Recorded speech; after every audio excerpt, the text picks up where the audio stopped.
ఇది ప్రజా వేదిక.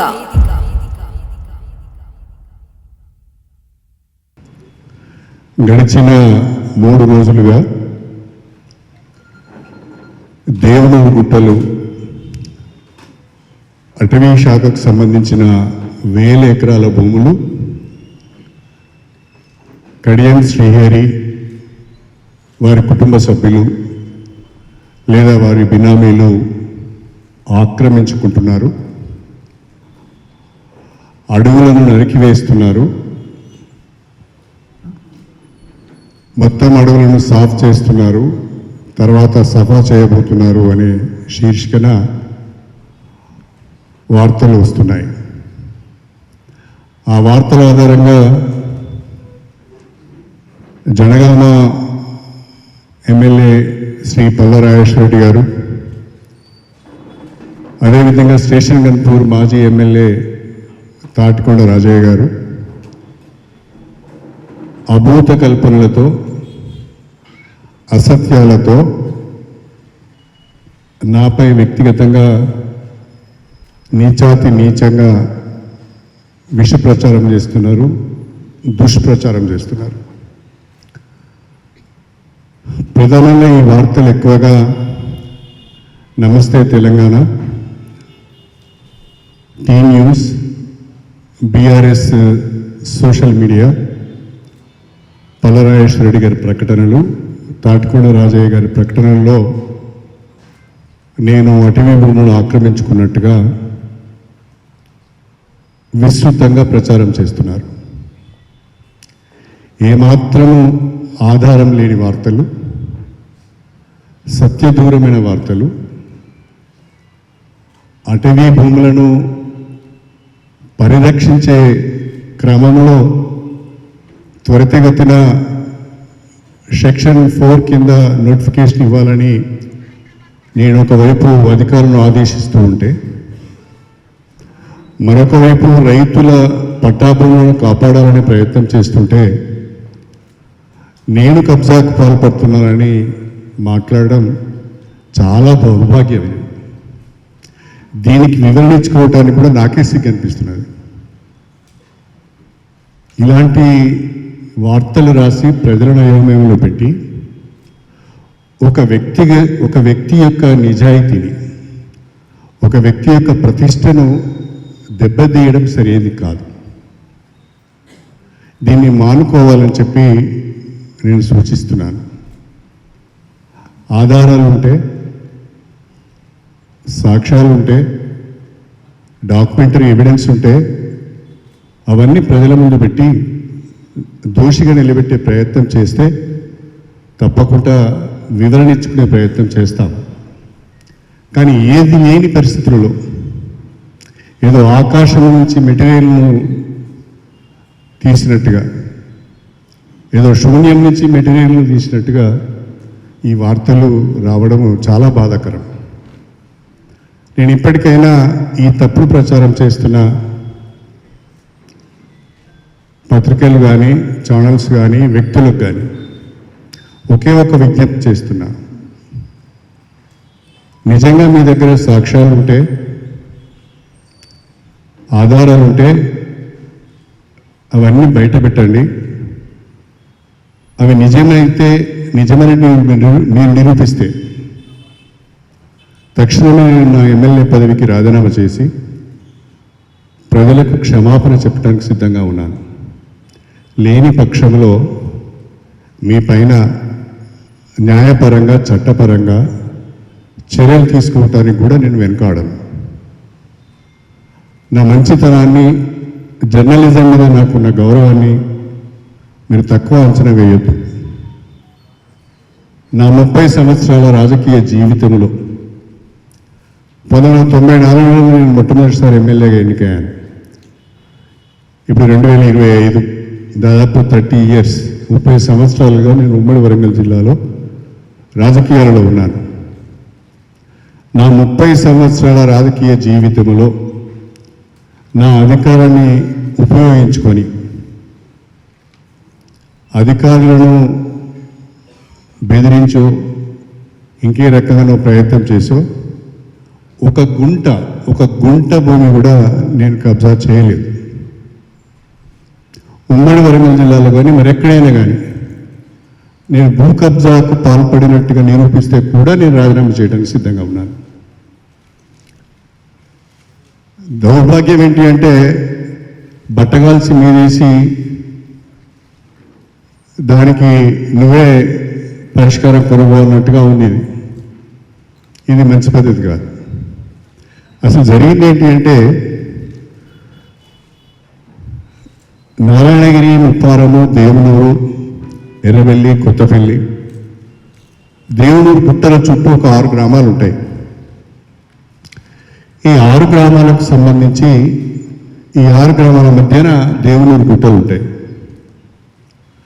1967లో మొట్టమొదటిసారిగా దాదాపు 3750 ఎకరాలు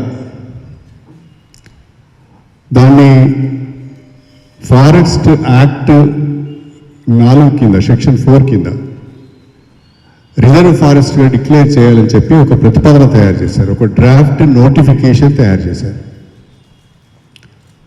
కారణాలు ఏమిటో కానీ ఇప్పటి వరకు ఆ డ్రాఫ్ట్ నోటిఫికేషన్ ప్రచురణకు నోచుకోలేదు.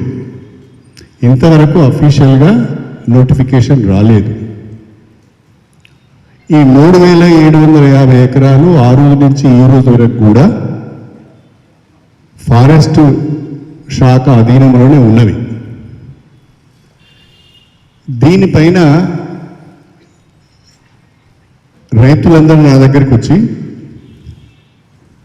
ఫారెస్ట్ నోటిఫికేషన్ అంటే ఫారెస్ట్ డ్రాఫ్ట్ నోటిఫికేషన్ లేని, ఫారెస్ట్ డ్రాఫ్ట్ నోటిఫికేషన్లో లేని పట్టాభూములను కూడా ఫారెస్ట్ అధికారులు అధీనంలో పెట్టుకొని మమ్మల్ని వ్యవసాయం చేసుకొని ఇవ్వడం లేదు. మేము పంటలు వేసుకుంటే మా పంటలను నాశనం చేస్తున్నారు, మా హద్దులను చెరిపేస్తున్నారు, సమస్య చాలా రోజులుగా ఉంది, మేము అవస్థలు పడుతున్నాము, దీన్ని పరిష్కరించాలని నా దగ్గరికి వచ్చారు. నేను ఆ నియోజకవర్గ ప్రతినిధిగా, ఆ రైతుల యొక్క ప్రతినిధిగా వాళ్ళందరినీ తీసుకొని నేను కలెక్టర్ గారి దగ్గరికి వెళ్ళాను. కలెక్టర్ గారి దగ్గరికి వెళ్ళి వాళ్ళ రిప్రజెంటేషన్ కలెక్టర్ గారికి ఇచ్చి ఈ సమస్య చాలా సంవత్సరాలుగా నలుగుతున్నది, దయచేసి మీరు రెవెన్యూ డిపార్ట్మెంటు, ఫారెస్ట్ డిపార్ట్మెంటు రెండును కూడా జాయింట్ సర్వే చేయండి. జాయింట్ సర్వే చేసి హద్దులు నిర్ధారించండి. నిజంగా రైతులకు పట్టాలు ఉంటే వారికి ఆ భూమి వ్యవసాయం చేసుకునే విధంగా వాళ్ళకు అవకాశాన్ని కల్పించండి అని చెప్పి నేను రిప్రజెంట్ చేయడం జరిగింది.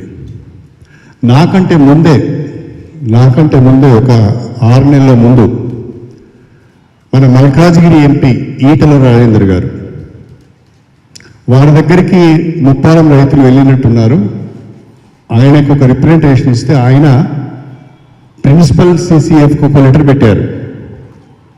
ఈ దేవునూరు గుట్టలలో అటవీ భూములలో పట్టా భూములు కూడా ఉన్నాయి, మీరు సర్వే చేసి రైతులకు న్యాయం చేయండి అని చెప్పి వారు కూడా ఒక లెటర్ పెట్టారు. మా ఇద్దరికంటే ముందు కొంచెం వివరంగా చెప్తున్నాను, దయచేసి సమయం ఇవ్వండి. మా ఇద్దరికంటే ముందు రాజీవ్ గాంధీ హనుమంత్ గారు కలెక్టర్గా ఉన్నప్పుడు ఒక జాయింట్ సర్వే జరిగింది. ఆ జాయింట్ సర్వేలో వారు చెప్పింది ఏంటంటే వాస్తవంగా 3750 ఎకరాల అటవీ భూమికి గాను ప్రస్తుతము ఫారెస్ట్ అధీనంలో 3955 ఎకరాలు ఉంది. అంటే దాదాపుగా ఇంకా ఒక 200 ఎకరాల పైన అధీనంలో ఉంది. దీంట్లో కొన్ని పట్టా భూములు ఉన్నాయి, దీంట్లో కొన్ని అసైడ్ భూములు కూడా ఉన్నాయి. మొత్తము ఫారెస్ట్ వాళ్ళు అధీనంలో పెట్టుకున్నారు, దీనిపైన చర్య తీసుకోవాలి అని చెప్పి అప్పటి కలెక్టర్ రాజీవ్ హనుమంత్ గారు కూడా ఒక నివేదిక ఇచ్చారు.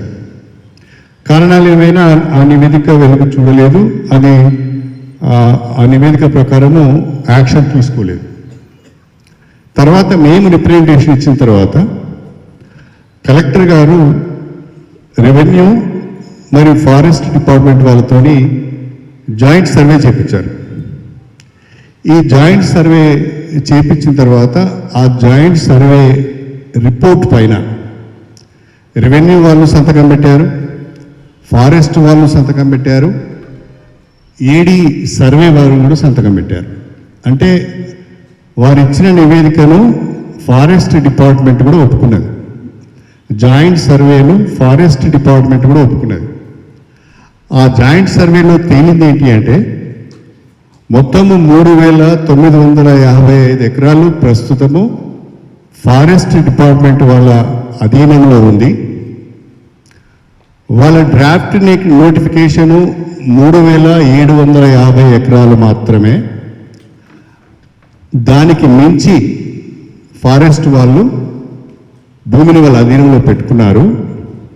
దానికి మించి డ్రాఫ్ట్ నోటిఫికేషన్కి మించి వాళ్ళు పట్టా భూములలో కూడా ట్రెంచ్లు కట్ చేసి ఇది మా భూమి మీరు రావద్దని రైతులను బుకాయిస్తున్నారు అని చెప్పి ఆ నివేదికలు ఇచ్చారు.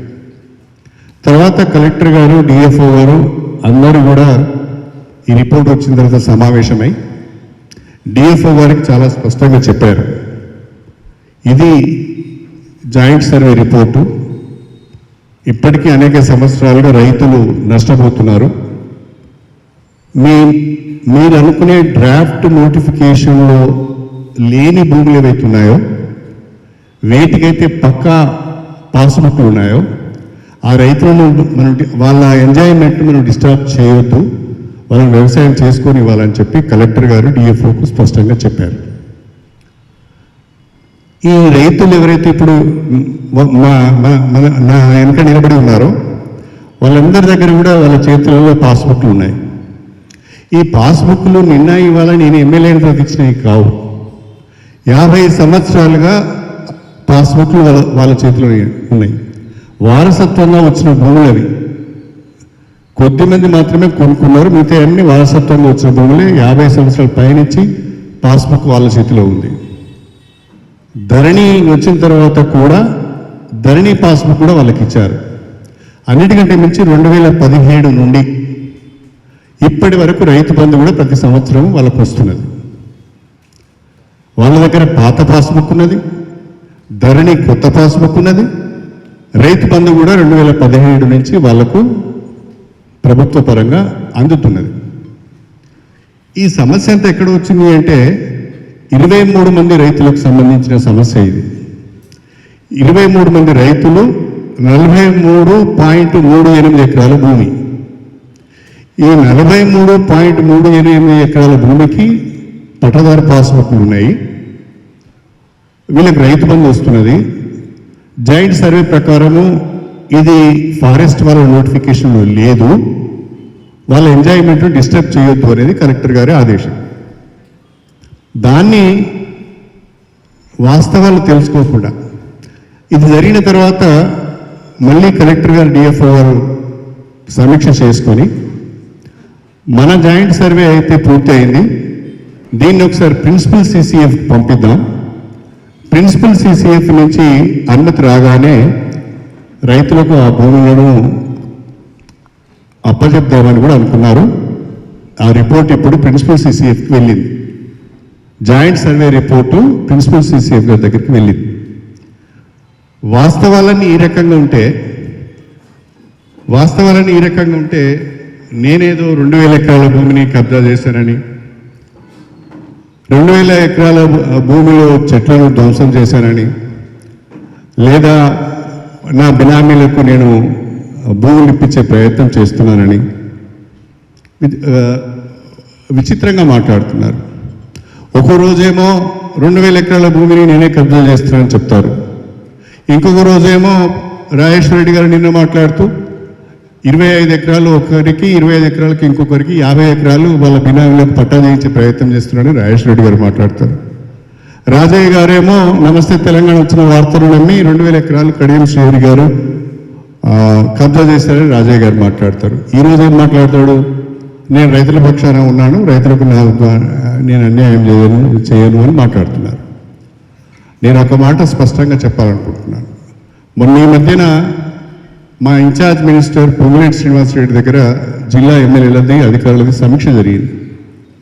ఆ సమీక్షలో నేను చాలా స్పష్టంగా చెప్పాను, దేవునూరు గుట్టలను మనం కాపాడుకోవాలి, ఆ ఫారెస్ట్ భూములను అన్యాక్రాంతం కాకుండా చూసుకోవాలి, ఆ దేవునూరు గుట్టలను ధర్మసాగర్ చెరువులు కలుపుతూ ఎక్కువ టూరిజంను డెవలప్ చేయాలని చెప్పి నేను ప్రతిపాదన పెట్టాను. దానికి మినిస్టర్ గారు కూడాను ఆథరైజ్ చేస్తూ మీరు ఈకో టూరిజంకి సంబంధించిన ఒక ప్రాజెక్ట్ రిపోర్ట్ తయారు చేయండి అని చెప్పి కూడా కూడాకు ఆదేశాలు ఇవ్వడం జరిగింది. ప్రభుత్వ భూములను కాపాడే వ్యక్తిని నేను, అటవీ భూములను కాపాడే వ్యక్తిని నేను. అదేవిధంగా రైతుల పక్షాన మాట్లాడవలసిన బాధ్యత కూడా నా పైన ఉన్నది. ఒకవైపు రైతుల భూములను కాపాడుతూనే అటవీ భూములను కూడా కాపాడాలనేదే నా ఆలోచన. అయితే ఇంత దుర్మార్గంగా మాట్లాడతారని నేను అనుకోలేదు. మరీ బీఆర్ఎస్ సోషల్ మీడియాలో అయితే నా మీద విచిత్రమైన పోస్టింగ్లు పెట్టారు. బీఆర్ఎస్ అఫీషియల్ సోషల్ మీడియా అవన్నీ మీకు చూపిద్దామనుకున్నాను, కానీ మీరు చూసే ఉంటారని చెప్పి నేను మీకు చెప్పడం లేదు. ఇంత దరిద్రంగా దిగజారి వ్యవహరిస్తే మరి దీనికి పరిష్కారం ఏంటి? ఎవరు దీనికి సమాధానం చెప్పాలి? ఏ రకంగా సమాధానం చెప్పాలి? దయచేసి ఆలోచించాలని చెప్పి నేను మీడియా మిత్రులందరినీ కూడా కోరుతున్నా. ప్రధానంగా నేను పల్లా రాజేశ్వరరెడ్డి గారిని, అదేవిధంగా మాజీ ఎమ్మెల్యే రాజయ్య గారిని, మీరిద్దరు స్వయంగా దేవుని గుట్టలకు వెళ్ళండి. అటవీ అధికారులను, రెవెన్యూ అధికారులను, రైతులను, మీడియా మిత్రులందరినీ తీసుకువెళ్ళండి. ప్రజలందరి సమక్షంలో మీరే విచారణ చేయండి. మీ విచారణలో 2000 ఎకరాల అటవీ భూమిని నేను ఆక్రమించుకున్నట్టుగా ఏ చిన్న సాక్ష్యం మీకు దొరికినా నేను ఇంతకుముందే చెప్పినట్టుగా ఎమ్మెల్యే పదవికి రాజీనామా చేసి రాజేశ్వరరెడ్డి గారి ఇంట్లో, రాజయ్య గారి ఇంట్లో గులాముగా పనిచేస్తానండి. మీరు నిరూపించలేకపోతే మీరిద్దరు నా ఇంట్లో గులాంగా పనిచేయాలి. నిరూపించకపోతే మీరిద్దరు నా ఇంట్లో గులాములుగా పనిచేయాలి. నా సవాలును కాస్తంత తెలంగాణ చీము నెత్తురునోడైతే అంగీకరించాలి. కాస్తంత తెలంగాణ చీము నెత్తురున్నాడు నా సవాలును అంగీకరించాలి. లేకుంటే బేషరతుగా క్షమాపణ చెప్పాలి. లేకుంటే నేను తీసుకోబోయే చట్టపరమైన చర్యలను ఎదుర్కోవాలి. దయచేసి నేను మీడియా మిత్రులందరినీ కోరుతున్నాను. నేను ఈ జిల్లాకు కొత్తవాడిని కాదు. 30 సంవత్సరాలుగా మీ ముందే ఉన్నాను. నేను నా రాజకీయ జీవితం తెరిచిన పుస్తకం. ఎవరిని మోసం చేసింది లేదు, ఎక్కడ తప్పు చేసింది లేదు, ఎక్కడ భూ కబ్జాలకు పాల్పడ్డది లేదు.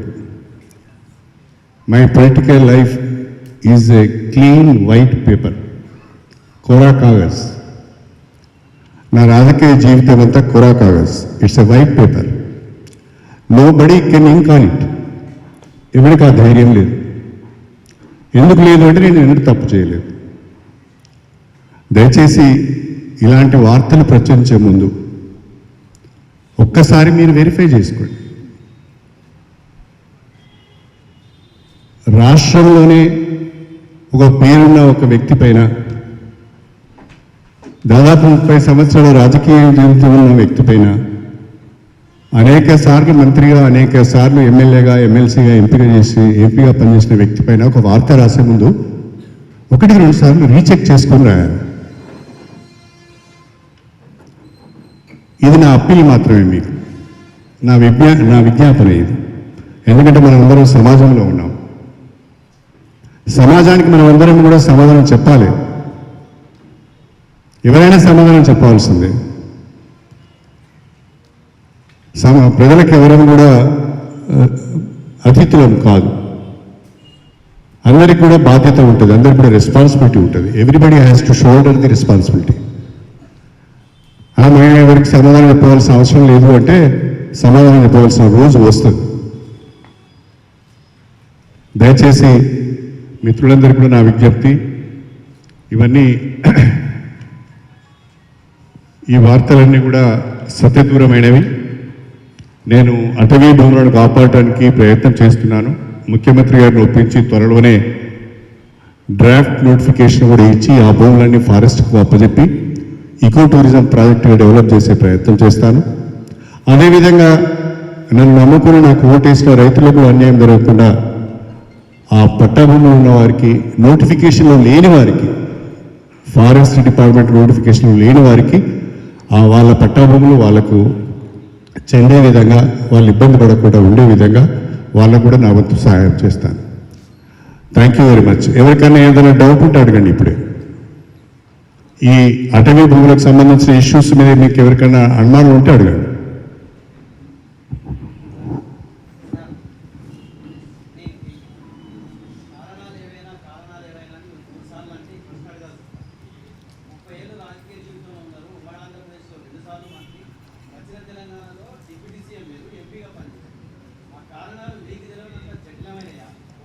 ఏ కారణాలు?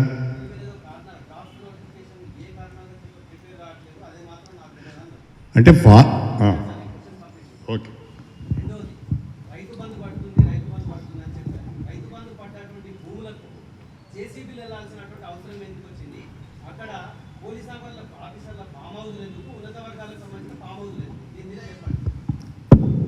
మీరు ఒకసారి ఆ ప్రశ్న వేసే ముందుగా మీరు అడిగి వెళ్ళండి. మీరు ఆడికి వెళ్ళి ఫామ్ హౌస్లు ఎవరి, వారి దగ్గర ఉన్న కాగితాలు ఏంటి, ఆ ఫామ్ హౌస్లు ఎవరియో నాకు తెలియదు.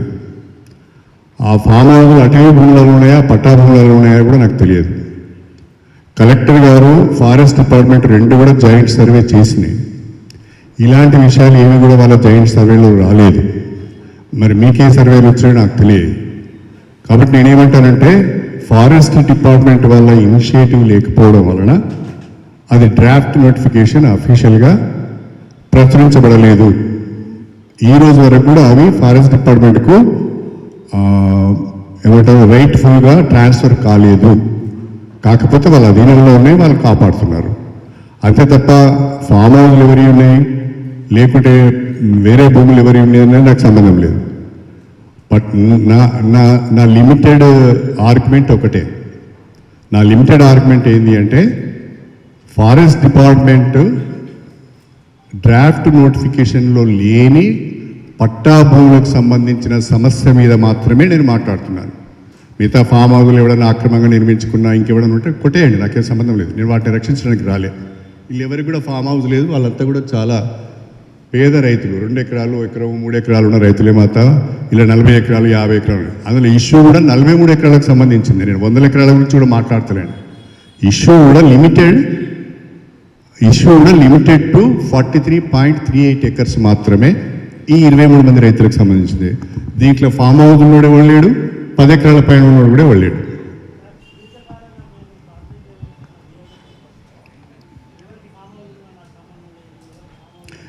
ఇల్లీగల్గా ఎవరు ఫామ్ హౌస్ కట్టుకున్నా కొట్టేయండి, దానికి నాకేం సంబంధం? నువ్వు కట్టుకుంటావు ఫామ్ హౌస్, నాకేం సంబంధం? నన్ను అడిగి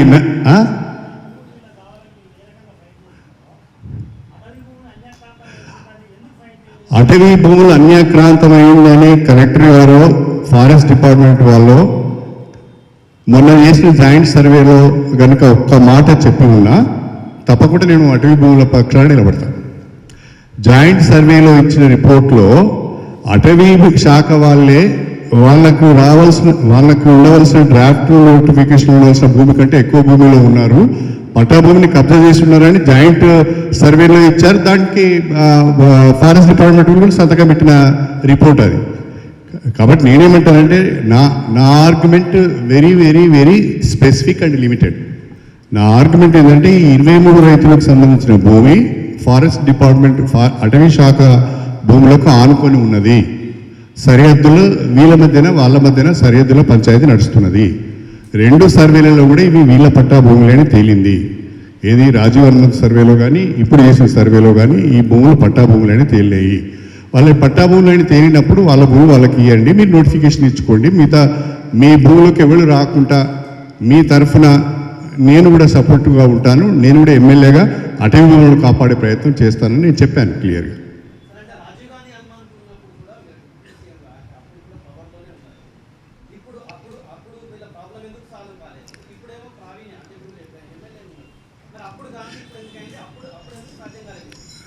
అప్పుడు ఈ రైతులు ఆ రోజు నా దగ్గరికి రాలేదు. ఆ రోజు ఎమ్మెల్యేగా రాజయ్య గారు ఉన్నారు. మీకు ఒక విషయం అర్థం కావాలి, రాజీవ్ హనుమంత్ గారు కలెక్టర్గా ఉన్నప్పుడు రాజయ్య గారు ఎమ్మెల్యేగా ఉన్నారు. వీరిని అడగండి, నేను పోయిన తర్వాత కూడా వీరెవరు కూడా నా దగ్గరికి రాలేదు. వీరు ఎప్పుడు నా దగ్గరికి వచ్చిందంటే 4 నెలల క్రితం మాత్రమే నా దగ్గరికి వచ్చారు. 4 నెలల క్రితం నా దగ్గరికి వచ్చి మా పరిస్థితి ఈ రకంగా ఉంది, చాలామందికి రిప్రజెంట్ చేసుకున్నాము, సాల్వ్ అయితే లేదు, మేము అన్యాయంగా నష్టపోతున్నామని చెప్పినప్పుడు వాళ్ళందరినీ తీసుకుపోయి కలెక్టర్ గారితో మాట్లాడారు. దానిపైన తదుపరి చర్యలు ఈ రకంగా ఉన్నాయి. ఏమంటారు? చాలా కుట్రొచ్చినట్టు కనిపిస్తున్నది. రెవెన్యూ వాళ్లకు ఫారెస్ట్ వాళ్ళ మధ్యన సమన్వయం ఉంటే, వాళ్ళిద్దరూ ఒకరు అండర్స్టాండింగ్తో కనుక వ్యవహరించి ఉంటే ఈ సమస్య అసలు ఉత్పన్నమయ్యేదే కాదు. ఇది రెవెన్యూ ఫారెస్ట్ వాళ్ళ మధ్య ఉన్న తగాదు. ఇది రెవెన్యూ వాళ్ళు ఏమంటారు, ఇది పట్టా భూములు అంటారు, వాళ్ళు ఏమంటారు ఇది మా అటవీ భూమి అంటారు, జాయింట్ సర్వేలు ఏమంటారు ఇది పట్టా భూమి అంటారు, దాని మీద ఫారెస్ట్ వాళ్ళు సంతకం పెడతారు, బయటకు పోయిన తర్వాత కాదంటారు. ఇది జరుగుతుంది. ఇష్యూ పరిష్కారం ఒకటే. మొన్న జాయింట్ సర్వే జరిగింది. ఆ జాయింట్ సర్వేకి సంబంధించిన రిపోర్టు ప్రిన్సిపల్ సిసిఎఫ్కి పంపించారు. ప్రిన్సిపల్ సిసిఎఫ్ దగ్గర కూడా ఒక సర్వే, వాళ్ళ అటవీ శాఖకు సంబంధించిన ఒక సర్వే టీం ఉంటుందట. ఆ సర్వే టీంని పంపించి ఒకసారి మళ్ళీ సర్వే చేసి అవి పట్టా అని తేలితే వాళ్ళకి అప్పచెప్తామని చెప్పారు.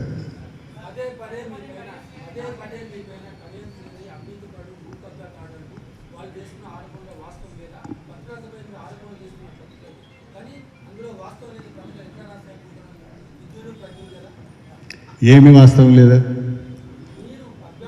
నేను అవినీతి పరుణని, ఒక్క నిమిషం, వాడెవడో దివానగాడు మాట్లాడి ఒప్పుకుంటా, నువ్వు విలేకరివే కదా, నీకు దేవుడు ఇచ్చిండే కాకుండా మరి నువ్వు చెప్పరాదు నేను అవినీతి పరుణ కబ్జాదారున్నాను.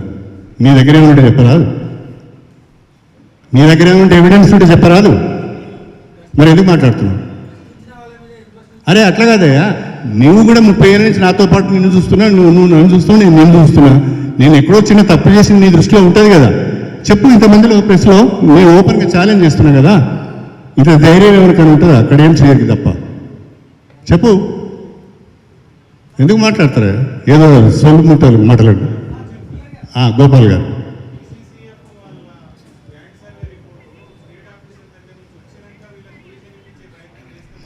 అట్టే చేస్తా. ప్రస్తుతం జరిగిన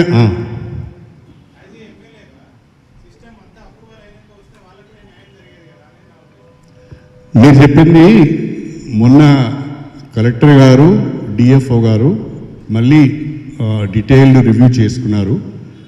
రివ్యూ చేసుకున్న తర్వాత వీళ్ళందరూ పోయి, ఎప్పుడు కలిసి మీరు కలెక్టర్ను 2 రోజుల కిందనా 3 రోజుల కిందనా? నిన్న కలిసి. నిన్న కలెక్టర్ దగ్గర నా దగ్గరికి వస్తే నేను చెప్పాను, నా దగ్గర కాదు మీరు కలెక్టర్ దగ్గరికి వెళ్ళండి అని చెప్పాను. వారు నిన్న కలెక్టర్ దగ్గరికి వెళ్ళిండు. కలెక్టర్ గారు వారికి ఏం చెప్పారంటే ఒక 15 రోజులు ఆగండి, నేను ప్రిన్సిపల్ సిసిఎఫ్ పంపించాను, వారి దగ్గర నుంచి వచ్చిన తర్వాత మీ ఎంజాయ్మెంట్కి ఏం డోకా ఉండదు, మేము క్లియర్గా మీ అన్ని ఈ భూములన్నీ మీ పట్టాసే, ఫారెస్ట్ వాళ్ళు కూడా ఒప్పుకుంటున్నారు, కాకపోతే భయపడుతున్నారు వాళ్ళు, ప్రిన్సిపల్ సిసిఎఫ్ యొక్క ఆదేశం లేకుండా మేము చేయొద్దని. అది పంపించాం, రాగానే మీ భూములు మీకు వస్తాయని చెప్పింది ఆమె. ఎస్, తప్పకుండా అవుతారయ్యా. కడియన్స్ టార్గెట్ కాకపోతే నువ్వైతే అవుతావు. నేను 14 సంవత్సరాలు మంత్రిగా పనిచేసిన, 4 సార్లు ఎమ్మెల్యేగా చేసిన, ఒకసారి ఎంపీగా చేసిన, 2 సార్లు ఎమ్మెల్సీగా పనిచేసిన. ఈ జిల్లాలో నేనే కదా టాల్ లీడర్ను. కాబట్టి తప్పకుండా నన్నే టార్గెట్ చేస్తారు, ఇంకేమైనా టార్గెట్ చేస్తారు? కోర్కిస్గా కానీ టార్గెట్ చేయరు కదా. I'm the tall leader in the district. అరే రాణి, ఉప ఎన్నికలు వస్తే ఏది వస్తే we're ready to face anything and everything. అదే చెప్పింది కదా. ఇప్పుడు కలెక్టర్ గారి దగ్గరికి వెళ్ళారు వీళ్ళు, వెళ్తే అదే చెప్పారు, 15 రోజులు ఓపిక పట్టండి, మీ భూములు మీకు వస్తాయండి. ఇప్పటికి కూడా చెప్తున్నా బ్రదర్, మళ్ళీ చెప్తున్నా నేను, ఓకే, అటవీ భూముల సంరక్షణకు నేను కట్టుబడి ఉన్నాను. దేవునూరు గుట్టలలో అటవీ శాఖ అధీనంలో ఉన్న భూములు ఎవరైనా ఆక్రమించుకుంటే దానికి వ్యతిరేకంగా నేను అటవీ శాఖ తరఫున పోరాడతాను. దాన్ని డ్రాఫ్ట్ నోటిఫికేషన్ ఇప్పించడమే కాకుండా ఎకో టూరిజంగా డెవలప్ చేస్తాము, దాన్ని ఒక ప్రాజెక్ట్గా డెవలప్ చేస్తాము. ఎట్ ద సేమ్ టైం ఈ రైతులను కూడా కాపాడతాం. నా లిమిటెడ్ ఇష్యూ నాది, మిగతా ఇష్యూస్తో నాకు సంబంధం లేదు. ఇప్పుడు ఆయన మాట్లాడతాడు, మన రాజేశ్వర రెడ్డి గారు మొదటి రోజు 2000 ఎకరాలు అన్నాడు, నిన్న వచ్చి 50 ఎకరాలకు వచ్చిండు. మరి రేపేం మాట్లాడుతూ చూడాలి. ఇంత విధవ మాటలు మాట్లాడితే ఏం సమాధానం చెప్పాలి? 1000 ఎకరాల నుంచి ఒకేసారి 50 ఎకరాలకు ఎట్లా పోయింది కబ్జా? మరి ఆ 1000 ఎకరాలు ఉంటే నేను అనుకుంటున్నా, నా పేరు మీద 2000 ఎకరాలు కనుక ఉంటే ఈ జిల్లాలో ఉన్న మొత్తం మీడియా మిత్రాలకు మనిషి 20 ఎకరాలు రాసిస్తా, తీసుకోండి మీరు. మీకే ఇస్తా, తీసుకోండి. ఎందుకండి ఇవన్నీ చౌకవారు కాకపోతే? దేనికైనా సమయం ఉంటుంది బ్రదర్, మా స్ట్రాటజీ మాకు ఉంటుంది కదా.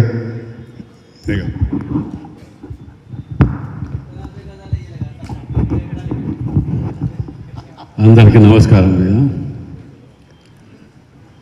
కడియం శ్రీ గారు ఇలాంటి వారు అంటే చాలా ఆరోపణలు, జిల్లాలో తక్కువ వచ్చిన వాళ్ళలో వారొకరు. వారే ఈ ఎక్స్ప్లెనేషన్ ఇవ్వవలసిన కర్మ పట్టింది అని అంటే నిజంగా కూడా ఇది చాలా దుర్దినం. ఇది అలా మేము చూస్తున్నాం. నా మీద కూడా మొన్న కూడా కొన్నిట్లలో రాసిండ్రు. ఓ 3 డజన్ ముఠా ఫోటోలు పెట్టుకొని, అది కొత్త ఫోటో తిరిగి వచ్చినట్టు వచ్చింది. కానీ అందులో ఒకడు రాష్ట్రం కబ్జా పెడతారు, ఒకరు జిల్లాల కబ్జా పెడతారు, ఒకడు రెడ్డిపురంలో కబ్జా పెడతారు. దాని వెనుక ఎమ్మెల్యే ఎన్కౌంటర్ చేద్దామని చూస్తానని, కేసులు పెడతానని, వేధిస్తానని, వెనుకున్నాడని, ముందున్నాడని. నేను మళ్ళీ కూడా చెప్తాను, నేను ఎలక్షన్లో గెలిచిన తెల్లారే చెప్పిన, ఎక్కడెక్కడ మీరు కబ్జాలు పెట్టిన అన్నీ ఉన్నాయి, వాలంటరీగా చెప్పండి. మంచితనంగా చెప్తే పిల్లల పెళ్లిలకు, చదువులకు కొనుక్కున్న భూములన్నీ కబ్జాలు పెట్టి ఆ ఇబ్బందులు పెట్టిన వాళ్ళకు చెప్పండి అని దేవని చెప్పిన. వెనుకున్నాడు ఎందుకు? నేను ముందునే ఉన్న దాంట్లో వెనుకున్నాడు ఎందుకు? లేకపోతే ముందున్నాడనే రాయండి. నాకేం ఇదన్నది అందులో వాస్తవం. ఎవరి వానికి ఏమని చెప్పడం తప్ప, కేసులు పెడతాను, ఎన్కౌంటర్ చేస్తాను, రౌడీ షీట్ ఓపెన్, ఇవన్నీ ఎన్కౌంటర్ చెప్పిస్తాను రవి. ఆ పిల్లగాని మేము ఎవరిని కూడా ఏం చేస్తానికి మేము కక్ష సాధింపు చర్యలు చేసుకోవాలనుకుంటా పోతే ఇవాళ గిన్నెలు ఇక్కడ అనుకోకుండా వాళ్ళు తిరగకపోతారు, వాళ్ళు తిరగ మేము చేస్తే మా అభివృద్ధి ఏదో మా పని ఏదో మేము చేసుకొని రోజు ఎన్ని నిధులు చేస్తానో ఏం చేస్తానో అని రాసుకుంటూ పోతాను. పొద్దుగా లేస్తే తిరుగుతాను, ఎలక్షన్ ఉన్నా లేకున్నా తెల్లారికెళ్ళి తిరుగుతున్నాం. కానీ బాధ అనిపిస్తుంటుంది ఏంటంటే, పెద్దలు చెప్పినట్టు రాసేటప్పుడు మేము మనుషులమే కదా, మీ తిరిగా రాసేటప్పుడు ఇది రైటా రాంగ్ అని తెలుసుకొని రాస్తే బాగుంటుంది. నేను చెప్పింది ఏంటిది? వాస్తవానికి కబ్జాలు పెట్టిన వాళ్ళని ఇప్పుడు కూడా చెప్తున్నా, వారు ఎవరిది వాళ్ళకు చెప్పండి, లేకపోతే వదిలిపెట్టేది లేదు, చట్టపరంగా చర్య తీసుకుంటాం అని ఎటువంటి అనుమానం లేదు అని మేము చెప్తుంటే, ఉల్టా పట్టుకొచ్చి ఇటు పెట్టుకొని పెడుతుంటే వాళ్ళ తిరిగి యూనివర్సిటీలకు ల్యాండ్ కబ్జాలు పెట్టామా? ప్రైవేట్ యూనివర్సిటీలు పెట్టి ఉన్న రిజర్వేషన్లు కూడా కొట్టి యూనివర్సిటీలకు కబ్జాలు పెట్టామా? వాళ్ళ తిరిగా కోడో గీక్తాంటాడు, గోక్తాంటాడు, ఇంకోటి వాడిని తెల్లారైతే ఇదే పని వాడికి. ఇది అద్దుకానం. మాకు పని పాట లేదా? మాకు మేము అభివృద్ధి పెడతాం, మేము పోతుంటాం. పొద్దుగా లేస్తే ప్రణాళిక ప్రకారం ఆ రోజు కూడా సీఎం గారి రివ్యూలో కూడా ఆ గుట్టల గురించి, ఆ భూముల గురించి ఒక టూరిజం హబ్ తిరిగా ఇంకో తిరిగి ఇట్లా చేయాలి అట్లా చేయాలని చెప్పి పడుతూ వెంబడి పడుతుంటే, అరే ఉన్నదంతా మీ దగ్గరనే ఉన్నది కదా, మా దగ్గర ఏం లేదని చెప్పి మేము ఈర్చపడే వాళ్ళం. అది అభివృద్ధిలో. కానీ ఆ 1-2 పేపర్లలో నిజంగా కూడా బాధ అనిపిస్తుంది. ఆ యాజమాన్యాన్ని కింద మీరేం చేయగలుగుతారు లేండి, కానీ ఆడ మీద ఆ ప్రెజర్కి కూడా అర్థం పర్థం అన్నం తింటానం కదా అనే ఆలోచన ఉండాలి. ఎంతసేపు వంచాడు, ఓ రోజు ఎవడో ఎక్కడో చేస్తాడు, నాతో ఫోటో దిగుతాడు, వాడిని పట్టుకొని పెట్టి ఎమ్మెల్యే మనిషి ఎక్కడైనా ఇవాళ హన్మకొండ జిల్లాలో కానీ ఇక్కడ ఎక్కడ కానీ ప్రశాంతంగా కబ్జా అనేది లేకుండా తిరిగి అంటాను. మేము ఇంటి ముందే బోర్డు పెట్టాం, ప్రైవేట్ ఈ ల్యాండ్ కేసులు పరిష్కరించబడేది రావద్దు, కోర్టులో చూసుకోవాలని.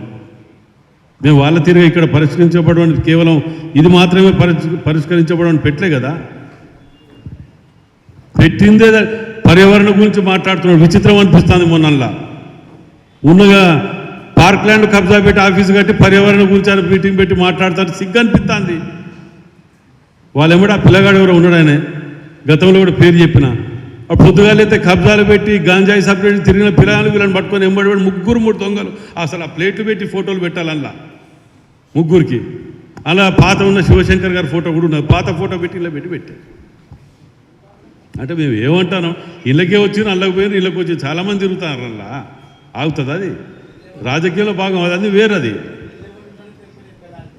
అది రాజకీయంలో భాగం. అది వెనకటికెళ్ళి ఇలా కొత్తగా వచ్చిందేం కాదు కదా. కొత్తగా వచ్చిన అప్పుడు అవ్వలేదా మనకు. మొత్తం విలీనమే చేసి ఒక ఎస్సీని మేము చేస్తే సిఎల్పిగా రేకుటిని చేసిండ్రు. అప్పుడు గుర్తురాలే వీళ్ళు ఎవరికి. సరే, ఏదేమైనా రాజకీయ విలువలు, పత్రిక విలువలు ఏది కానీ అందరం కాపాడుకొని స్నేహపూరిత వాతావరణంలో పోవాలని కోరుకుంటున్నా. కానీ మీద ఎంత చెప్పినా ఎంత ప్రెజర్ చేసినా ఒక్కరోజు రాయకపోయా ఆఫీస్ గురించి నేను మొత్తుకొని అన్ని సర్క్యులేట్ చేసిన. మొత్తుకుంటాను. పార్క్ ల్యాండ్ రా, అది బీఆర్ఎస్ సన్ ఆఫ్ టీఆర్ఎస్ అని పెట్టే. ఎక్కడైనా ఉన్నదా? అసెంబ్లీలో మొత్తుకుంటుంది. మీ ముందు మొత్తుకుంటుంది. నోరు పోతాను మొత్తుకుంది. దాని గురించి యాదలేదు. కానీ 2000 గుట్టలు ఏం చేసుకుంటారు? 2000 ఎకరాలు పెట్టుకొని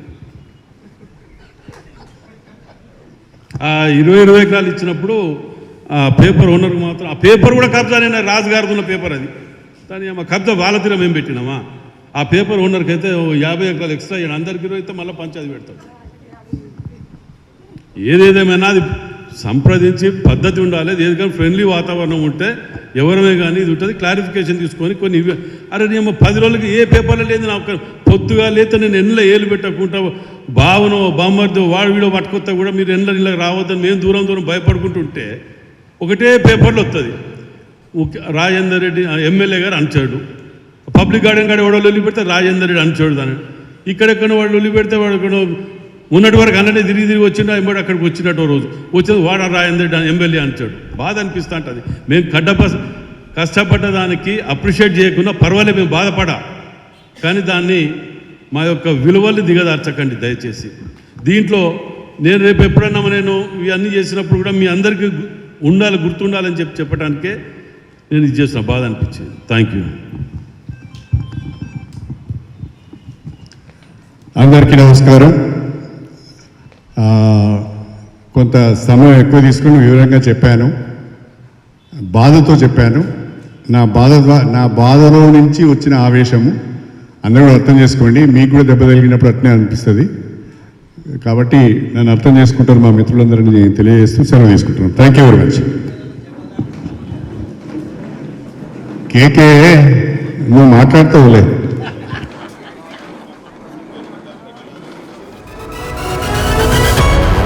న్యాయం వైపు నిలబడే గలం గంగా ప్రవాహం.